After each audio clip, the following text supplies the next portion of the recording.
Manhattan, yes. Yes, up, man? It's filming. Yes, recording. It's called. You like my shirt? What does it say? Baba Life. What is that? Really? You know, Baba is like Frodo's like dad. They say Baba. It's your Baba. Oh yeah. Okay. Yeah, cool. I'm sure you heard that. Yeah. And for Father's Day, I was given this by a company that has a Baba Life movement. Talk about minority dads. I like it. See a little bottle? The eye is the bottle. Yeah, so the baby can suck on. That's what they do. Yeah. Yeah. I wasn't mean. Oh, you mean like it's not like a bottle food. For a beer bottle? No, Baba Life. No. No. It's a bottle for a child. What do you call it? Pacifier bottle, or what do you call it? It's a bottle. Did you just say bottle? We just said it's a bottle, a baby bottle. Nappflaska. You say no. Yeah, I don't have kids. I know I that never shit. thought about nappflaska as pacifier bottle. I guess we don't say that. We just say baby bottle. Anyway, it says it all. Yeah, I had this shirt on when we were going to do a show. We were driving to a show in Malmö, and somebody saw me wearing it, and maybe because we were so far from Stockholm, they spoke to me. It feels like hearing nobody's. No. And the guy read my shirt, and he was like, "Baba." Like, it was like an older Swedish guy. Okay. And I was like, I was like happy that the guy noticed, and I was like, jag fick den här för att jag är en pappa, en bra pappa. So yeah, Baba Life.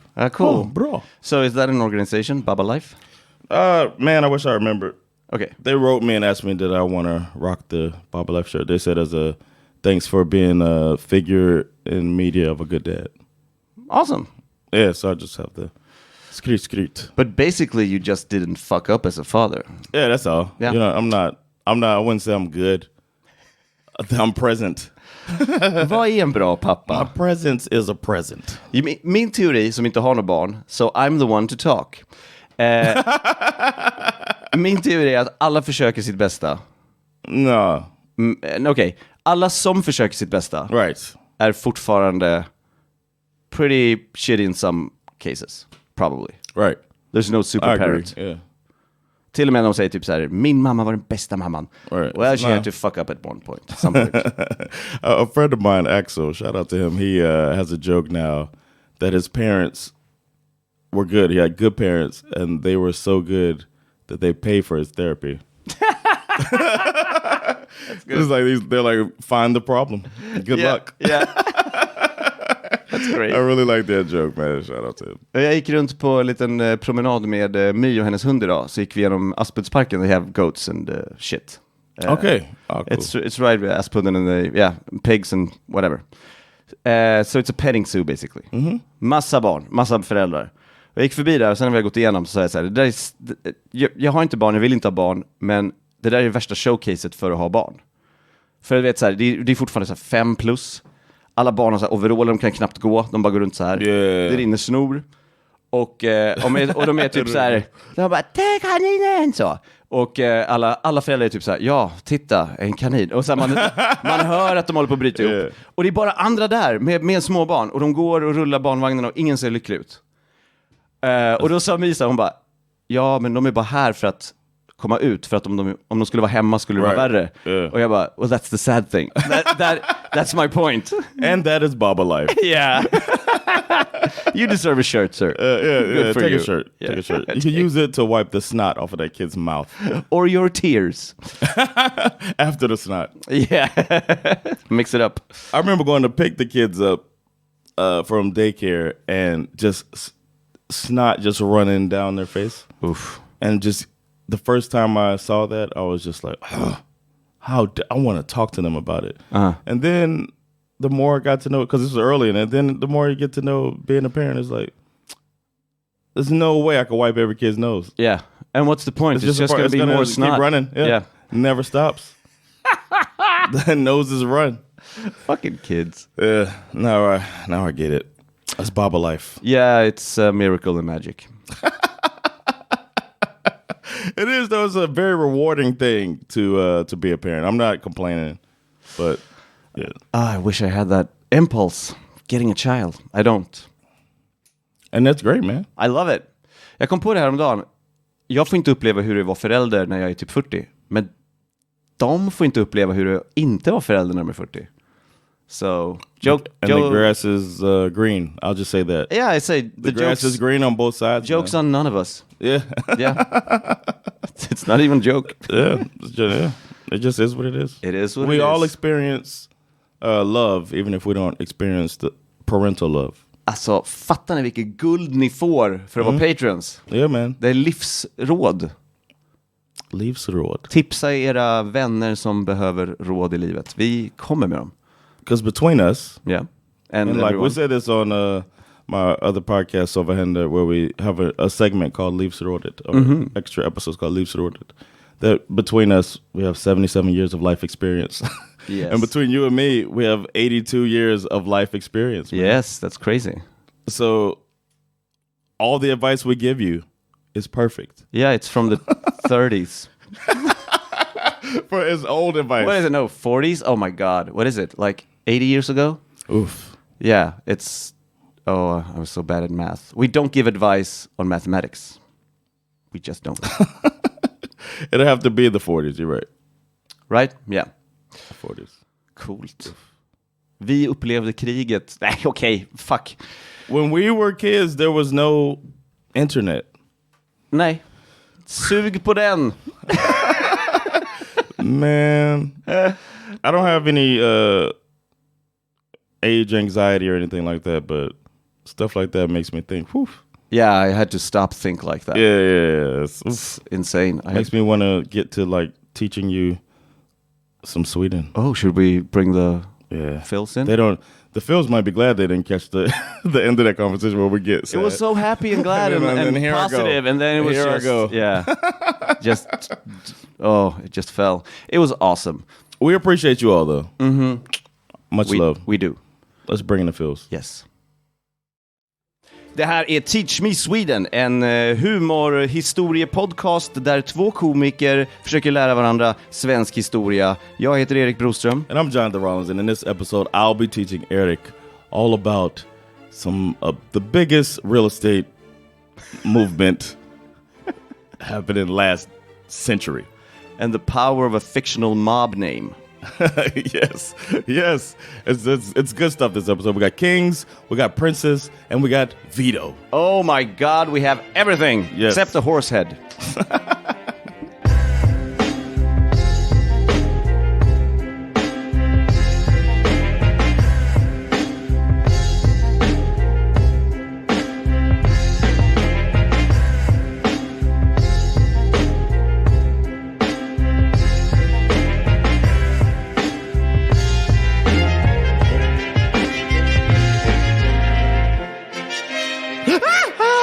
You ain't like my script? I did. Jag tog en mer soft approach. Jag var lite mer så... A smooth scare. A damsel in the medieval years. I listened back to our trash episode. It was fun. Yeah, I haven't had time to listen. Jag brukar lyssna igenom lite för att jag tycker det är kul att höra oss. Självupptagen. Men jag har inte hunnit. Men jag ser så här, det är roliga snabbmat och trash. Det är roliga ämnen. It was good episodes. Jag gillar att spela in dem. Yeah, they're fun. And we're here today for you all. And those of you that are hearing us, this is the beginning of your episode. You could have got more. Yes, because if you're a patron så får du jättemycket snack. Vi pratar lite om hur vi mår. Vi checkar in lite innan liksom avsnittet sätter igång. Det ger en annan upplevelse av hela avsnittet. Yes. Man får en hel bild. For as little as 10 crowns a month, you can be a Patreon subscriber. At patreon.com/teachmesweden. Vi har olika tiers, som det heter på engelska. Yep.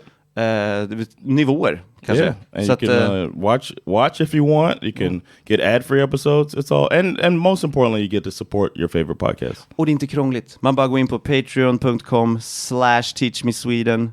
Och så registrerar man kontokortet. Det är inget fuffens. Det är Patreon. Yes. And if you don't want to give, or you're broke, then leave a review. Yeah. 5-star review. Det är allt man behöver göra. Bara det är fem stjärnor. The hardest I've ever laughed in my life was when I learned about pigs.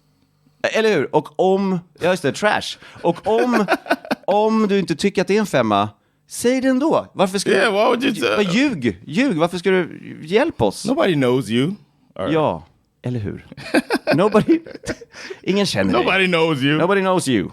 You don't have any followers, huh? We're famous. Now we're ja, nu är vi bara elaka. Nu får vi färre patrons bara för det. Vi går till the teaching part. Yes. We are a history podcast, and I'm going to teach Erik a little slice of history. I'm going to be reading today, and I'm going to begin with a little bit of background. Okay. As early as in 1812, prior to when Napoleon tried to invade Russia, As we all know, yes. yes, the Swedish crown prince Karl Johan, he was formerly Marshal of France. Then there was Jean-Baptiste Bernadotte. Yeah. Of You know course. him? Yeah, he was... The Marshal of France, yeah. We still have Bernadotte-släkten. Okay. Yep. I learned that when I looked this up. They entered an agreement with the Tsar Alexander the First that Russia would support a Swedish attack on Norway in order to force Denmark and Norway to cede its northern part over to Sweden. Huh. So we're like working with them. Shit. And then the attack got postponed because Napoleon was doing his thing. So they're like, oh, let's wait and we'll handle Napoleon. Hold off on that. The Swedish army and Karl Johan, his skills as general, because he was also a general, they were needed against France in Central Europe. So they're like, okay, Sweden, you fight Napoleon, and we'll figure this other shit out later. Hold off on the Norway attack. Yeah. Unlike some kings of the past who said, fuck it, we'll fight both, and then they were out on their ass.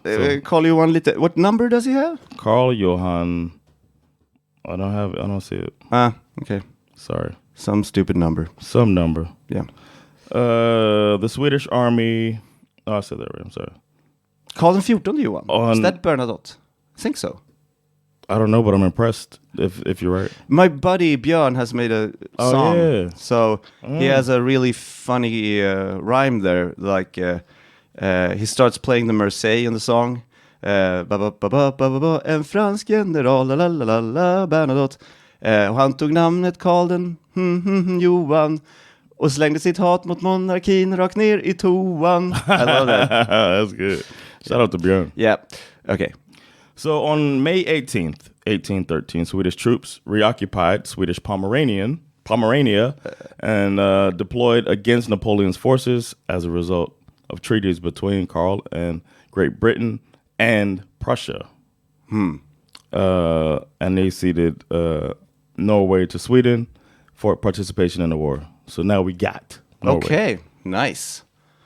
All right, so that's the backstory. That's the backstory. We got Norway. All right. With the cooperation of Russia. And one day, it's possible that we'll delve into that a bit more, but today is about the aftermath. Oh, yeah. So at this point, Norway and Sweden are all under Swedish rule. The Norwegian constitution existed and was kept intact. Our king was trying to... I say our because I'm Swedish now. Yeah, yeah. I got my citizenship. Oh, nice. When? Like a couple weeks ago. Oh, really? Yeah. Congratulations. Thanks, man. Shit. So I'm going to be saying our forever and mean it. Yeah. Or as we say, we're stuck here.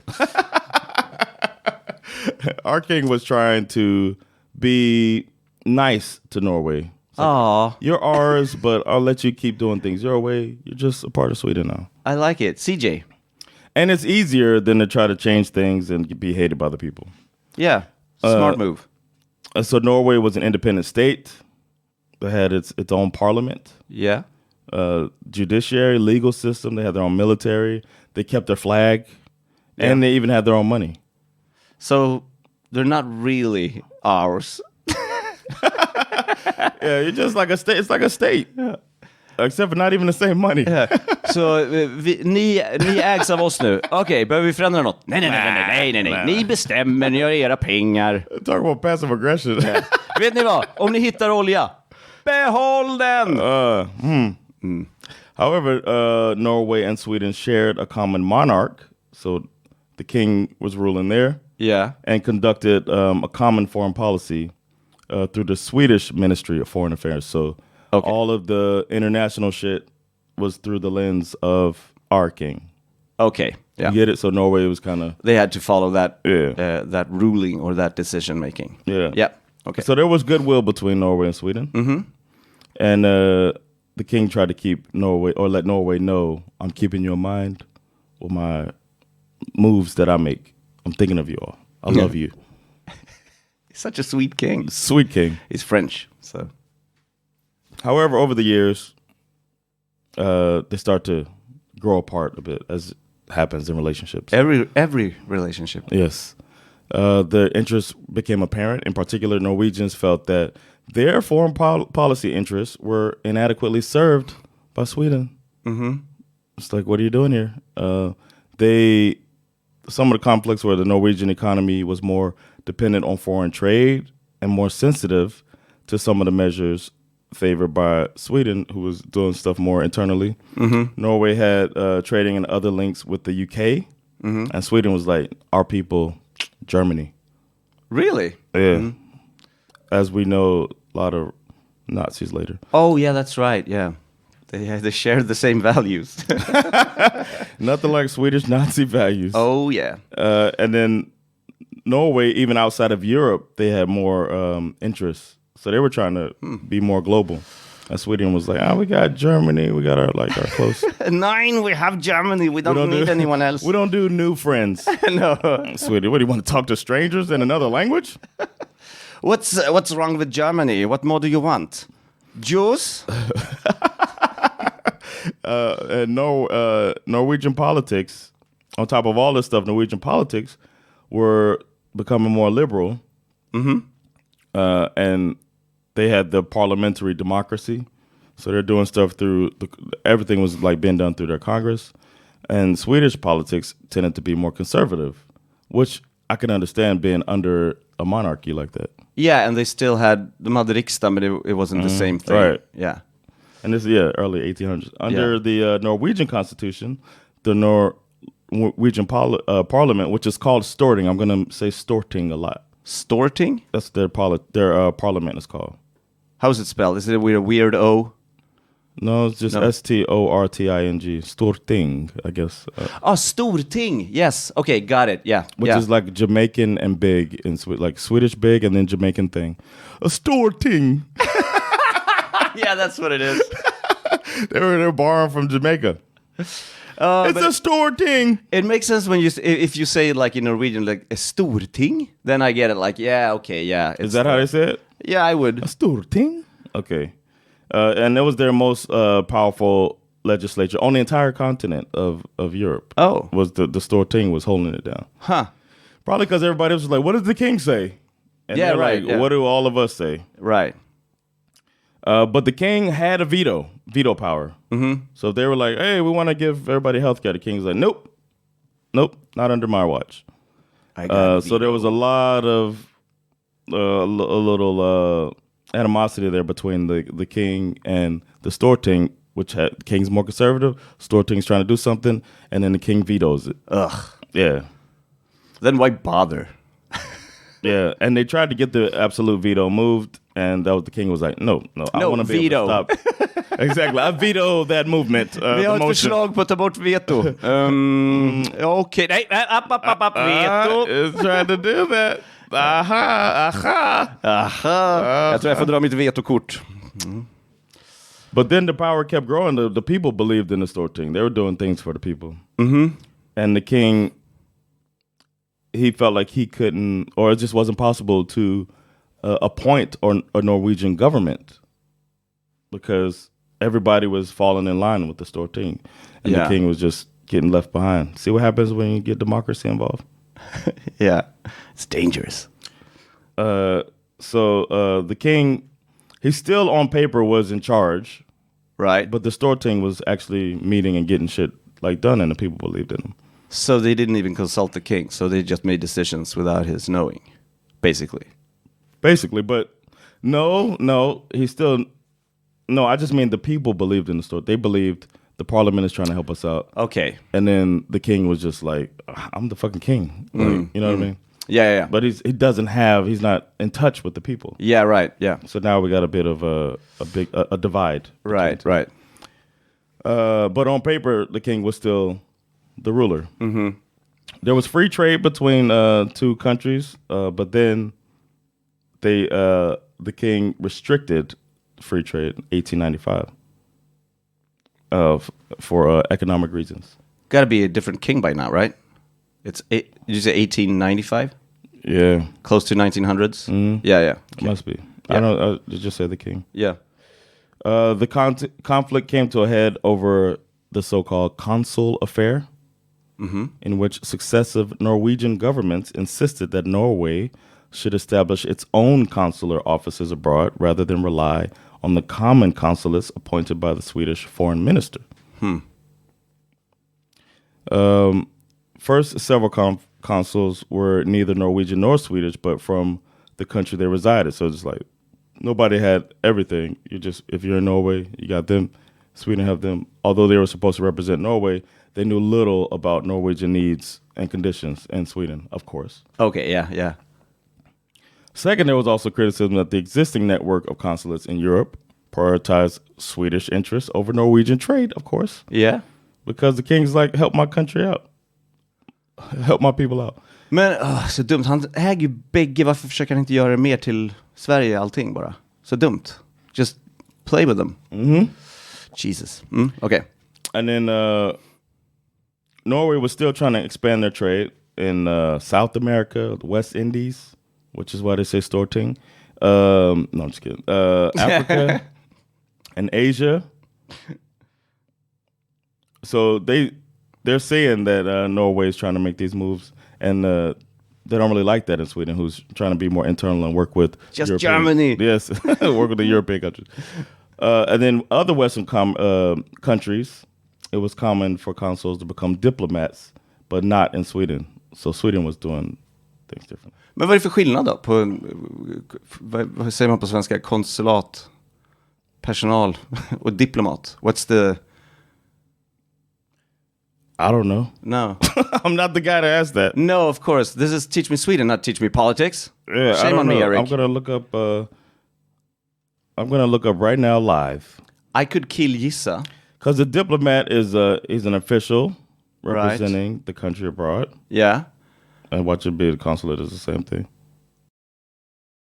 Yeah, the consulate is a building in which a consul's duties are carried out. So that's just the building. So okay, yeah. Diplomat works, but the councils are working in that building, I guess.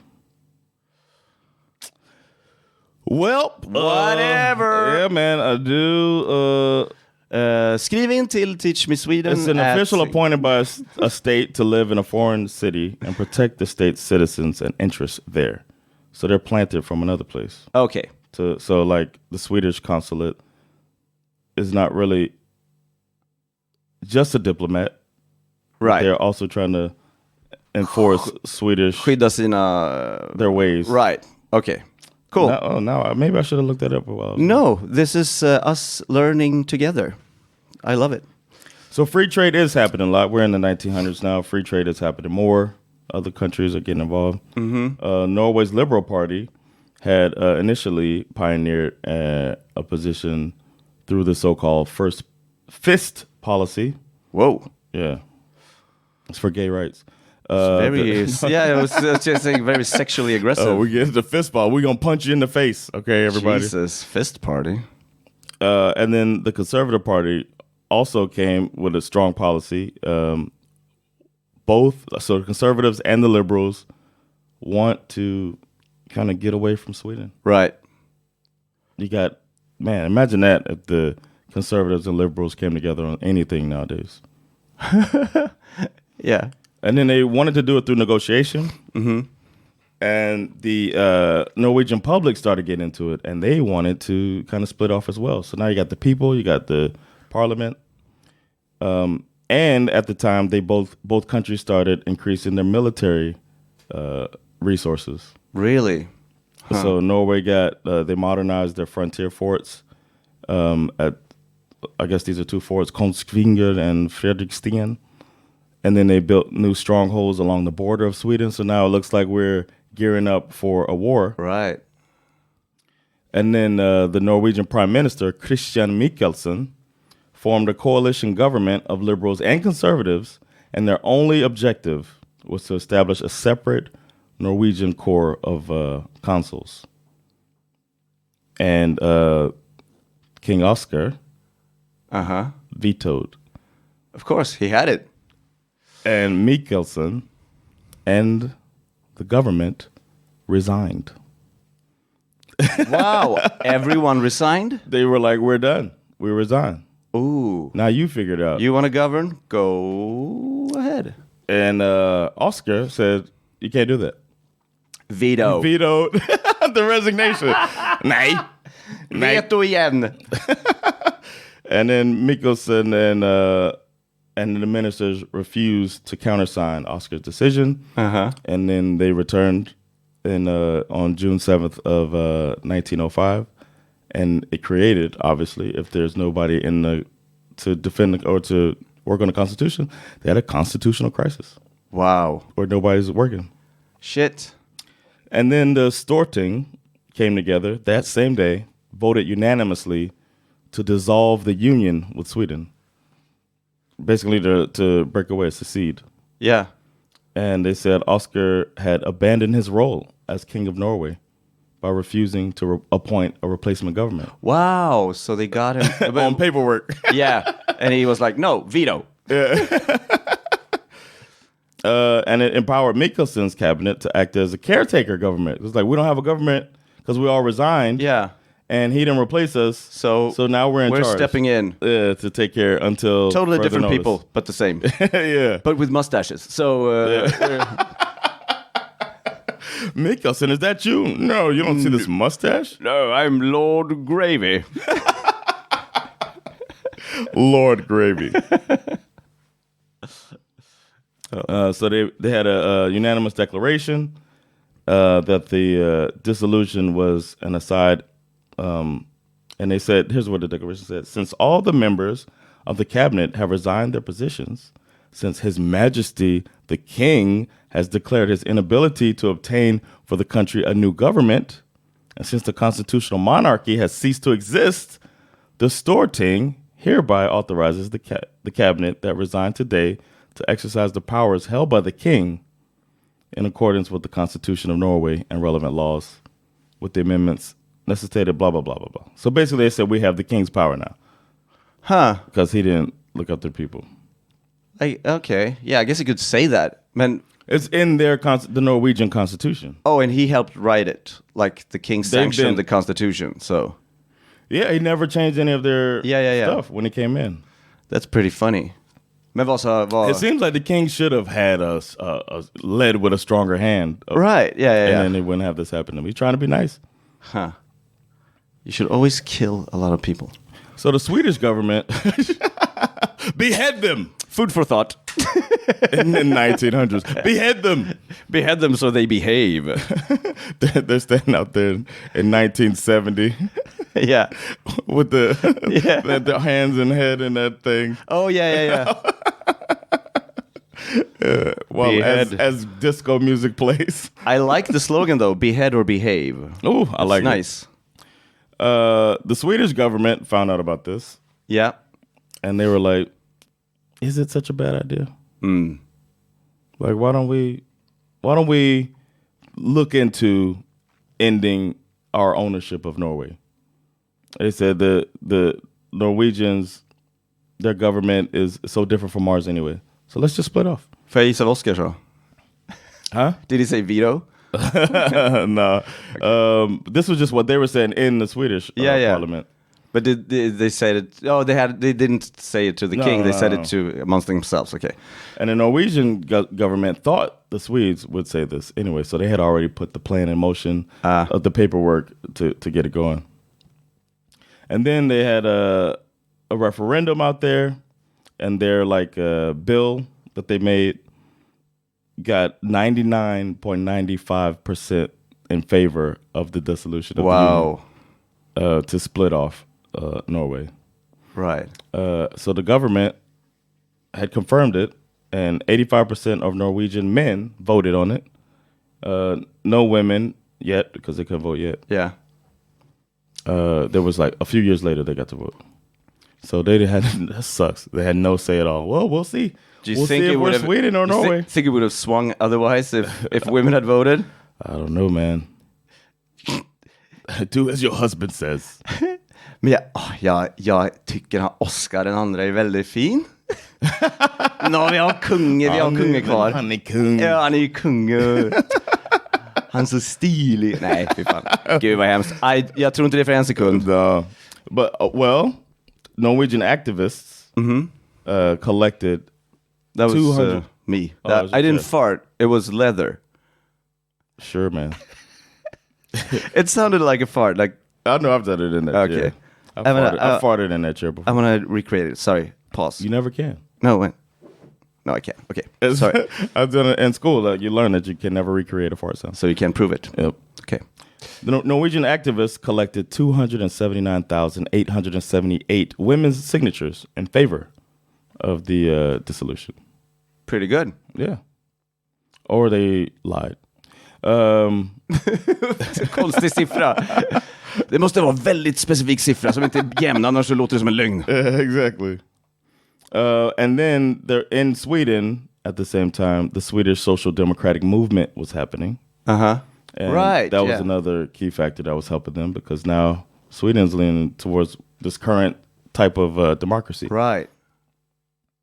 Hjalmar Branting. Visst. He led the party in opposing the war to keep Norway united with Sweden. When the crisis of 1905 occurred, he coined the slogan "Hands off Norway, King." Oh, really? Yeah, I wonder how popular that got.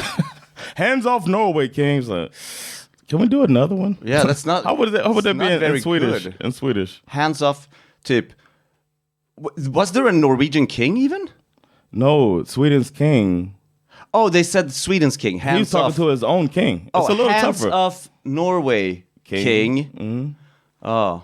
Bort med tassarna från Norge, kungen. Was it that? It doesn't sound good. No, it's not good. No. No, there's no way to make it sound catchy at a at a rally. The Social Democrats organized resistance to reserves getting called up for a war. The majority of Swedish people were supportive of a fully separate Norway. Yeah. So the king is like on his own here. Bara kungen. Yeah. Polar explorer Fridtjof Nansen weighed in heavily for dissolving. I guess he was a big deal. What was his name? And Fridtjof Nansen. Maybe he's Norwegian. Fridtjof Nansen. Yeah. Never heard of. And he personally traveled to the UK and he lobbied British support for Norway independence. Ska de också nu? Okay. On August 31st, Norwegian and Swedish delegates met in Karlstad. And they, Karlstad. Yeah, to negotiate a dissolution to get Norway independent of Sweden. And a lot of right-wing Swedish politicians wanted a hardline approach to it. Like, we tell you how to do, you know what I mean? Yeah. And the king determined that it would be better to lose the union with Norway than to risk a war with Norway. Yeah. You don't want to fight them. Right. Because nobody wanted a war. Nej, vi har äntligen slut på krig. Yeah. Like. Yeah. Because they in 1812 is when they took over. Yeah. So even as the negotiations made progress, military forces were only 2 kilometers from each other, ready to fucking go. Ooh. And they had been deployed on both sides. Public opinion on the Norwegian leftists favored war if necessary. Wow. Even though Sweden had a bigger military force. So this would have technically been a civil war. Yeah. And they're like, okay, we're gonna lose, but we're gonna do it anyway because we hate Oscar and his fucking veto. Oscar and his goddamn veto, man. And he'd be like, nope, I veto that. You can't hate me. Veto. Nope, sorry. On September 23rd, negotiations concluded. On October 9th, the Norwegian parliament voted to accept the terms of the dissolution. On October 13th, Swedish parliament did the same. And Norway considered the union ended as of June 7th, they were saying we've been free since June 7th, but Sweden formally recognized Norwegian independence on October 26th, when King Oscar II renounced his and any of his descendants' claim to the Norwegian throne. Jag vet att det här kommer som en överraskning för alla. Men jag vill inte ha Norge längre. And they've been since June 7th. They're like, what are you doing? Just been having the time of their life. We've had our independence for a while. We had the party in July. Nej, veto. So back then, what's the next step? Norway needed a king. Of course. The Storting had a thing called the Bernadotte offer. Okay. Which was like, hey king, I know you don't want us anymore, but we'll take your son as our king. Really? Yeah. And it wasn't for them. They thought it was a good signal to the rest of Europe that there's no beef between Sweden and Norway. Yeah. Because now the prince is in the power, you know, in the West, and Norway was still a monarchy. So don't think we're all radical and crazy and stuff. I guess that's smart, but it's also the dumbest idea I've ever heard. Exactly. The veto king is sending his son. Yeah, his son over there. I bet his first word was veto. Veto. That's right, my son. That's all you're learning. That's the only word you need. Okay. And Norway aimed to gather support from other large European countries. Mm-hmm. And everybody was in except for France. Oh, no, everybody then, except for France, were monarchies. So they thought it was, get yourself a king. But the Storting, some of the people in the Storting didn't really like the king's Oscar's kid. You know? Yeah. But King Oscar made it easier for everybody by saying, nope, my son is not going to rule. Norway. Oh. He vetoed that again. He's still trying to veto. Is his son named Vito? Corleone? I don't know. He made an offer that he couldn't refuse. The other option was Prince Carl of Denmark. Uh-huh. And that wasn't that much of a departure from the Bernadotte offer, considering Prince Carl was still related to King Oscar. Right. His niece was Louis. We've talked about her before. I thought I wrote it in here. Louisa? Something like that. Yeah, she was his niece. We've talked about her before, but and there were detractors of that, even though this deal made more sense to both sides. Yeah. Okay, not his son, but maybe his, second cousin or whatever it is. Yeah. Prince Carl met with them, had like a job interview. And he impressed them. Oh my God, he knows his geography. And he was sensitive to the liberal and democratic movements that led to their independence. He was like talking about that, talking it up. I like what you're doing here. Progressive prince. Yeah. Sweet. And the Constitution stipulated that the Storting could choose the new king since the throne's vacant.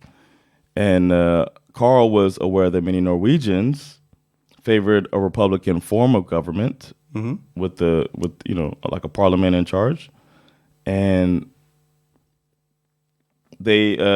he insisted that he would accept the crown only if the Norwegian people agreed that he should be the king. Okay.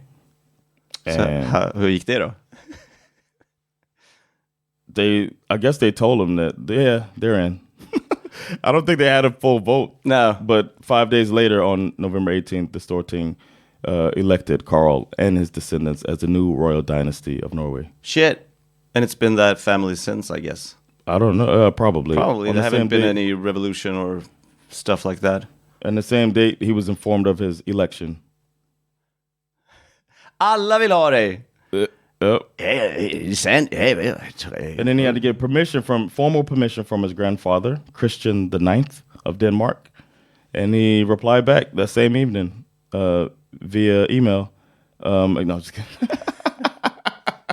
On Snapchat, he accepted the Norwegian. Imagine that. You know what? I'll be the king. I'll just do that. I'll take king. It's a sweet spot. Like, okay, så jag behöver vara kung med ny styr. Ja.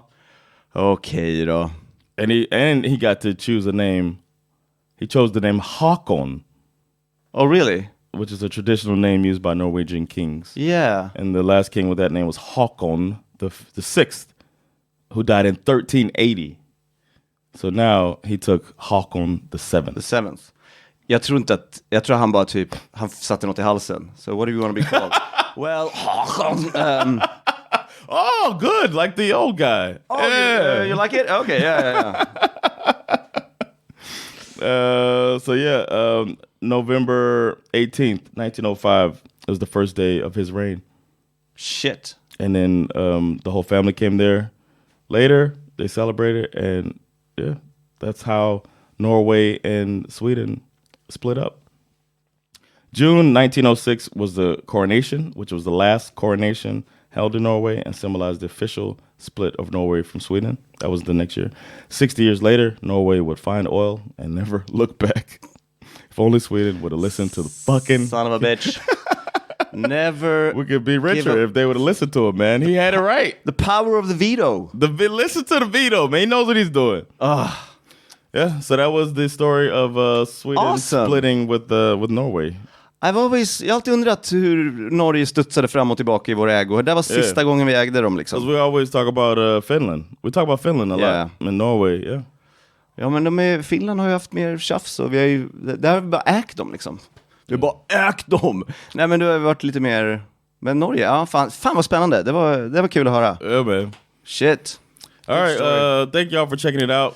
We're gonna keep these things coming at you. And don't forget to review us. And if you want to support, you can support patreon.com/teachmesweden. Send us your stories if you want us to talk about something. Put in English for me, Swedish for Erik. teachmesweden@gmail.com. Yeah.